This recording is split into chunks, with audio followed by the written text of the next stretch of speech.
يا مساء الخير، ازيكم عاملين ايه؟ يا رب تكونوا بألف خير. لو اول مرة تشوفيني، دي قناتي، قناة الاكل حكايات. اشتركي في القناة وفعل الجرس عشان يوصلك كل جديد، ويا ريت تحطي لايك، ما تنسيش اللايك. النهارده هنعمل ايه؟ في ناس طلبت مني اعمل لهم جلاش، قلت اعمله واصوره معاكم الجلاش الحلو.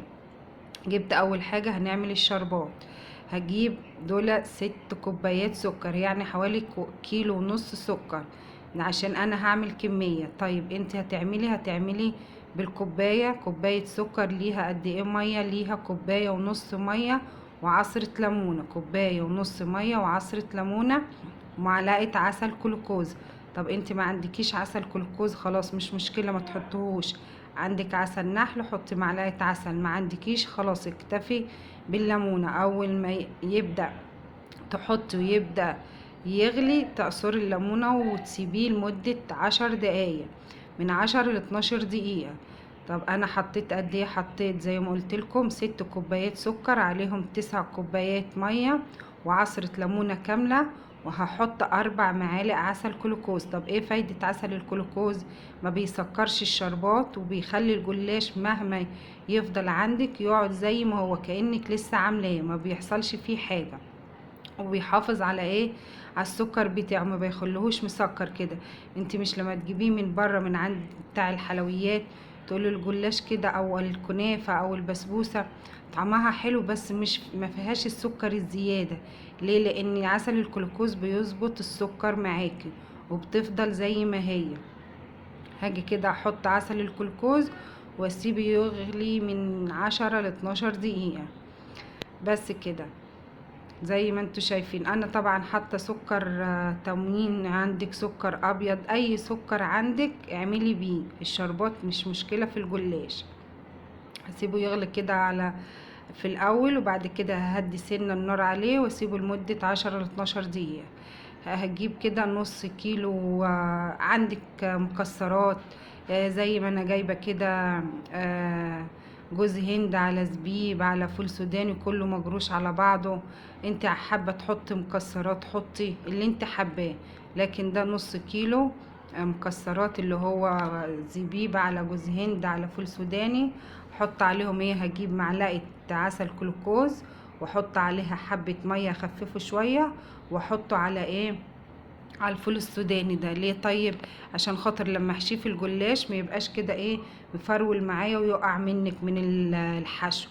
بحطه كده وبحشي بيفضل زي ما هو. لكن لو انت حطيتيه من غير اي حاجة متتمسك فيه، هتلاقيه كده كل ما تكسري صباع الجلاش يقع منك الحشو، لانه مفيش حاجة ماسكاه.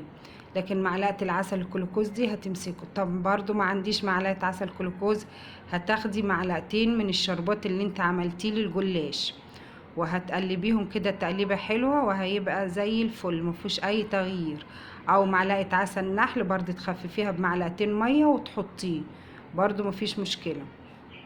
حط كده، يعني انا حطيت معلقة عسل الجلوكوز، وخدت معلقتين 3 من ايه، من الشربات اللي انا بعمله، وهقلبهم كده واركنهم على جنب عشان خاطر ايه، ابدا اعمل الجلاش. طيب الجلاش هندهنه بايه؟ بسمنه، سمنه نباتي، سمنه بلدي اللي انت حباه. بس طبعا احنا صايمين دلوقتي هنعمله بسمنه نباتي، او بزبده مارجريت برضه صيامي. لكن لو زبده فلاحي لا، مش هينفع. هل تعمليه بسمنه نباتي، لا بسمنه بلدي، لا بزبده مارجريت، حاجه من التلاتة دول. طب ينفع احط زيت؟ هو ينفع، بس ما يكونش زيت تموين ليه ريحة، بس هينشف الجلاش شوية الزيت، فيستحسن لا زبدة مارجريت لا إما سمنة نباتي. هجيب كده السمنة وهجيب لفة الجلاش. أنا هعمل كام لفة؟ هعمل 10 لفات جلاش، 10 لفات. جبتهم من عند الفطاطري، الجلاش من عند بتاع الكنافة والفطير والكلام ده اللي بيبيعوا. هجيب كده هفتح اللفة وهخلي بالي عشان اللفة متنشفش مني. اعمل لفة بلفة الاول. هشوف الاول ورقة الجلاش. كل مرة بتحصل لي الحكاية دي، اني بحط وبنسى وبشوف اللفة، وبعد ما بنلفها تطلع اكبر اصغر. فانا قلت ايه، بالمرة اشوف المقاس بتاع الصينية مظبوط ولا لا.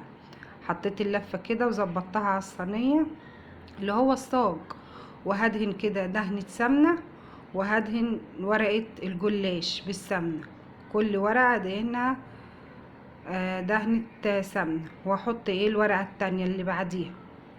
بس سهل، وبصوا مش هياخد معاكي اي وقت، تعملي حاجة حلوة لولادك في البيت، سريعة وبسيطة وفي نفس الوقت مش مكلفة وحلوة. احط كده معلقة الحشو وافرد والف كده الورقة. حسيت ان الحتة دي ما فيهاش سمنة برضو ادهنها عشان خاطر يطلع مورق معاكي ومش ناشف من جوه ومكتوم. يعني لو ما دهنتيش دي الورقة كويس، يا دوبك دهنة بسيطة، بس المهم انك تكوني دهنة الورقة كلها، بيبقى مكتوم وناشف ومحجر معاكي، لكن كده هيبقى مورق معاكي ومن بره مقرمش ومن جوه طري، واحنا ده اللي احنا عايزينه. نفس الحكاية، هدهن الورقتين، كل ورقتين هعملهم مع بعض. انت حابة تعملي 3 ورقات براحتك، حابة تعملي ورقتين براحتك، يعني ده يرجع لك انت، عايزة تكتري الورق او عايزة تقلليه. انا لقيت يعني الورقتين كده مظبوطين وحلوين، مش عايزين اكتر من كده. هعمل كده الورقة التالتة نفس الحكاية، هدهنها وارص واحط في الصاج لغاية ما اخلص الحشو كله. طيب الحشو ده كفى ال10 لفات؟ طبعا لا، ده دول نص كيلو ما كفاش، لكن احنا عملنا جزء سادة وجزء حشو. في ناس كتير بتحب الجلاش سادة، ما بتحبش جواه اي حاجة، بتقولك لا انا بحبه سادة، فاحنا حبينا نرضي الاطراف، عملنا شوية سادة، نصهم سادة والنص التاني عملناه بالحشو. طبعا لفينا الجلاش، وبقول لكم انا هكمل السجان بالحشو كله لغايه ما اخلصه، وابدا الحشو اللي هو ساده. ده الحشو الساده، شايفين شكله عامل ازاي؟ صدقوني احلى من المحشي. الجلاش الساده ولا مش الحشو ده، الجلاش الساده.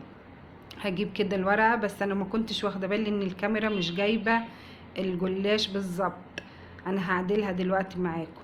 هدهن كده الورقتين واجيب كده سيخ، او لو عندك مثلا عود شيش طاووق كبير، هو لو السيخ اللي هو بتاع الفرن اللي بنشوي بيه الفراخ، اي حاجة عندك رفيعة تكون زي كده.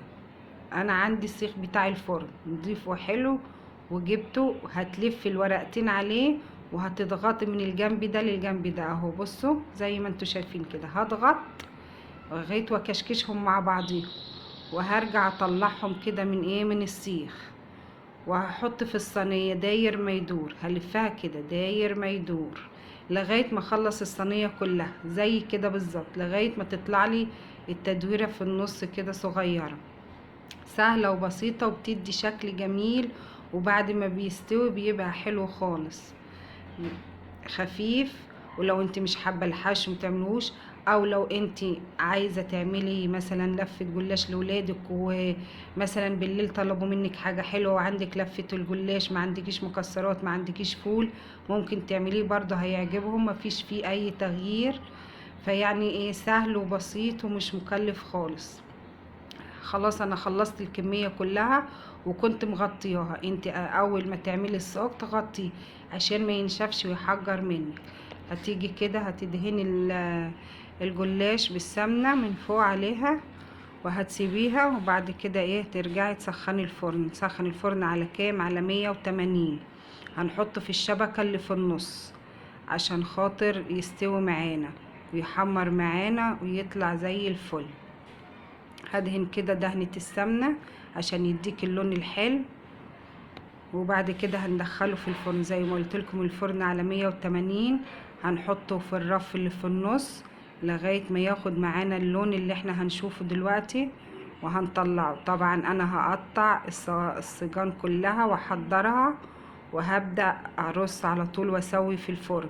يعني انا ما حطيتش، مش كل صينية بعملها احط في الفرن، لا انا حضرته كله وحشيته كله.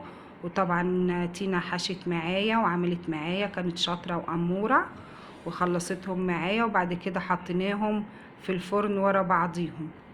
وكنا محضرين خلاص الشربات، والشربات كان بارد، يعني تطلعي الجلاش سخن والشربات تطلعي الجلاش سخن والشربات يكون بارد، وتزهق على طول اول ما يطلع من الفرن. وتغطيه، هيبقى مقرمش من بره وايه وطري من جوه.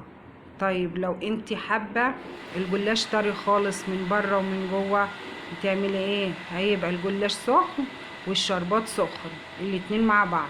لكن لو انت حباه مقرمش من بره وطري من جوه، هتعملي ايه؟ هتخلي الشربات بارد والجلاش سخن. بس كده. كله برضو بديله مسحة سمنة من فوق على الوش واحطه. شايفين احنا خلصنا كده الكمية.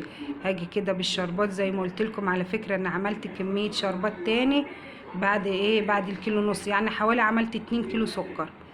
هجيب كده هحط الشربات وهحط عليه جوز هند، يعني رشة كده بسيطة من اللي عندي عشان يديكي ايه شكل حلو كده وطعم. اللي مش حابب الجوز هند ما يحطش، خلاص مش مشكلة، يحط الشربات بس وخلاص كده. شايفين لونه عامل ازاي؟ لونه تحفة. وبصوا، مش عايزة اقول لكم فضل لاخر صباع عندي. الناس قالوا لي زي ما هو ما تغيرش في القرمشة وفي الطعم وفي كل حاجة. بس يا رب الفيديو يكون عجبكم، واتمنى تحطوا لايك وما تنسونيش في اللايك. واشوفكم على خير واقول لكم مع السلامه. وادي الجلاش بصوا من بره مقرمش ومن جوه طري. اقول لكم مع السلامه، باي باي.